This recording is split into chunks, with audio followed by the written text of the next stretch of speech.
투기 세력을 막 때리는데 아픈 거는 아야 무주택자들, 아야 1주택자들, 실수요자들이만 계속 아파지고 있어요. 자, 6.17 대책 2020년 6월 17일 날 21번째 대책을 발표를 했어요. 부동산 대책을. 근데 그 얘기가 나온 지 한 달도 채 안 됐는데 22번째 대책을 또 내는다고 얘기가 나오고 있어. 왜냐? 6.17 대책에 집값 안 잡히거든. 주거에 거의 공포를 느끼는 상황에서 22번째 대책을 얘기를 하고 있습니다. 근데 어떤 대책이냐? 사실상 또 다주택자들을 노리고 집 산 사람들이 집을 팔게 만들려는 그 대책이 나옵니다. 자, 어떻게? 세금으로. 자, 어떤 세금?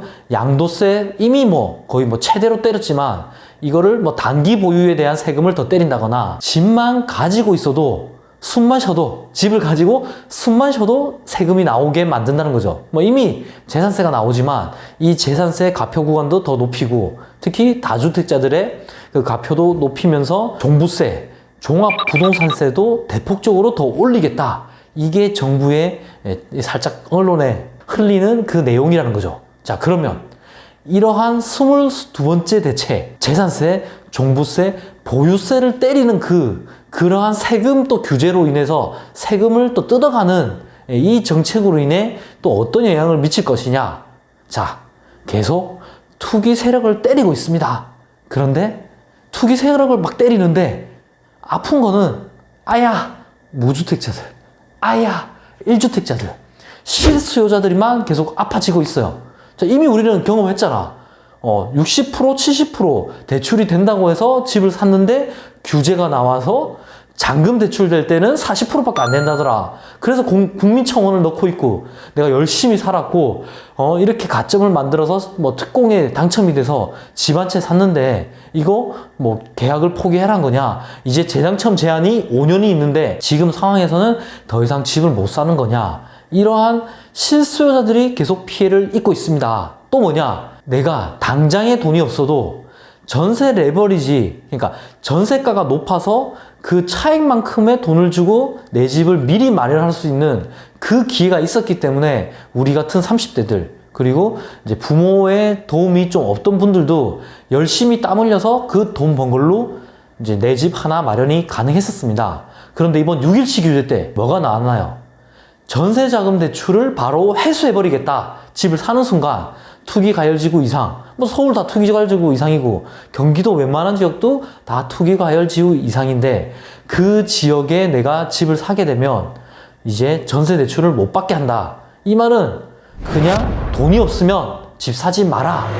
부모 돈 받으면 증여세 내고 금수저들이나 집을 사라. 그 결론 아닙니까? 규제가 계속 가면 갈수록 실수요자들이 피해를 입게 된다. 자, 이번 22번째 대책 나온다고 하면 방금 말씀드린 대로 보유세를 대폭적으로 강화해서 집을 못 갖게 있게 하겠다. 이 말 아닙니까? 종부세까지 만약에 법인처럼 대폭적으로 강화를 한다. 예를 들어서 법인은 2주택 이상, 얘네들은 최대 구간인 3%에서 4%를 공시가의 3%에서 4%를 종합부동산세로 때린다고 발표를 했죠. 이게 위헌의 가능성이 엄청 높아요. 그래서 법으로 통과가 될지, 그러니까 이제 국회에서 통과가 될지 안 될지는 모르겠지만 지금 찌라시에서는 이미 법인만큼 개인의 종부세를 때린다고 하는데 요거 불가능하다. 단언컨대 절대 될 수가 없다. 그렇게 말씀드릴게요. 자, 종부세 당연히 지금보다는 올라갈 수 있어요. 작년 12.16 대책 때 나왔던 그 종부세 통과 안 됐잖아요. 근데 이번에 이제 지방선거 때 또 민주당이 석권을 했죠. 될 가능성이 높아요. 그렇지만 지금 이 찌라시처럼 법인처럼 가표 구간을 없애면서 3, 4% 때리는 거는 불가능한데 왜 불가능한지 제가 말씀을 드릴게요. 자, 첫 번째로는 이렇게 때려버리면 지방이 죽어. 당연히 규제 지역만 선별적으로 규제를 할 수 있지만 자, 이미 대전, 청주, 대구 수성구 다 규제 지역이잖아. 조만간 부산 해수동, 해운대 수영구, 동래구, 거기다가 남구 이러한 지방 주요 지역들, 심지어 창원이라든지 뭐 울산이라든지 지방에 100만 정도 되는 이런 지방까지도 다 이제 규제를 맞을 건데, 이 지역까지도 이제 종부세 뭐 때려버리면 어떻게 되겠어? 어떻게 될까? 수도권 그리고 지방 대도시에 있는 분들은 다주택자가 아니야. 대부분 이 종부세가 무서워서 턴다는 사람들은. 자, 그러면은 어떻게 되느냐? 내가 부산에 살면서 뭐 투자를 광양에다 한 거야. 뭐 광양, 뭐 순천. 부산 사람이 종부세를 맞으면 어떤 걸 털까요? 잘 살고 있는 부산집을 털까? 대도시에? 광양, 여수 이런 데 투자해놓은 거 털 거 아닙니까? 자, 수도권에 송파에 살고 있어. 송파에 있는 사람이 부산에 투자를 했고, 예, 그리고 뭐 청주에 투자를 했어. 그럼 종부세 또 나오면 세금 땡기면 어디 팔겠어? 지방 거 팔 거 아닙니까?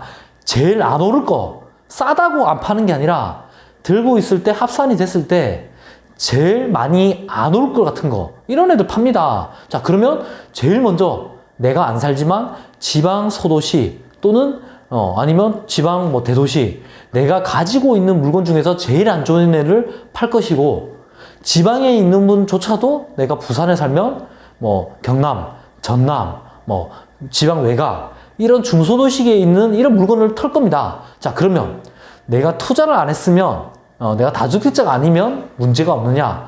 그게 아니죠. 요즘에 부산, 대구, 대전 이런 데 중심지 가면 대부분 34평 기준 새 아파트 7억, 8억 합니다, 지금. 이제 가표 구간을 늘리거나 아니면 종부세 종부세 배제해주는 구간을 대폭적으로 내리면 이런 애들도 이제 종부세 나오는데, 그러면 아예 서민들의 사다리를 또 끊는 거야. 자, 니네는 강남 또는 뭐 해운대, 수성구는 들어올 생각을 마라. 이 보유세를, 이 종부세를 감당할 수 있는 사람만 오라고 하게 되는 거예요.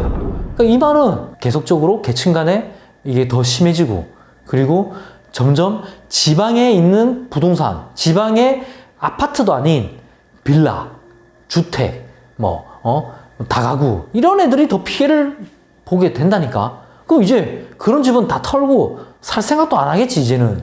자, 이런데 그런 종부세, 징벌적 과세 할 수가 없다. 물론 법인처럼 아니지만 조금씩 계속 올리는 건 충분히 가능해요. 그런데 지금 이 찌라시처럼 대폭적인 이 종부세와 보유세 올리는 거는 크게 걱정을 안 하셔도 됩니다. 그리고 만에 하나 그렇게 재산세, 종부세를 올려도 요거 수익 나면 종부세 내고, 좀 더 내더라도 그냥 내가 10 가져가던 거 정부에, 지방 자치단체에 내가 5, 6 준다 생각하시면 돼. 보유세를 주고 취득세도 주고 팔고 나서도 주고, 그래도 수익 나시면 할 거 아닙니까? 이만큼 리스크 적으면서 내가 많은 시간 투자 안 하고 가져갈 수 있는 거, 뭐 아파트 투자보다 더 좋은 게 있으면 저한테 좀 소개 좀 시켜주세요. 제가 생각했을 때는 이거 아파트 투자로 계속 돈 벌었던 분들은 뭐 쉽게 사업이나 또는 뭐 코인이나 뭐 채권으로 가시는 거 쉽지 않다. 지금보다 기대 수익률을 내리고, 제가 말씀드린 것처럼 정부에, 지방자치단체에 돈 좀 준다 생각하고 그렇게 해 나가셔도 충분히 수익이 납니다. 왜, 어떻게 나느냐? 이거 세금 올라가는 것보다 집값 오르는 게 훨씬 더 높을 거거든요. 그럼 내년, 내후년에 서울, 수도권, 지방 광역시들 어떻게 되는지 한번 보자고요. 니네 이 다주택자들 어떻게 되는지 한번 봐라. 그렇게 생각할 필요 없다. 결국은 돌아 당신이 피해 입는다. 이 영상 보시면서도 집 없는 사람, 이 영상 보시면서도 그 외곽에 오래된 주택, 빌라 이거 하나 가지고 있는 사람, 이 사람들이 최고 피해자입니다. 조금이라도 레버리지 될 때, 더 규제 나오기 전에 먼저 리스크를 지고 움직이는 사람이 그 열매, 그 리스크에 대한 대가를 받게 되는 거죠.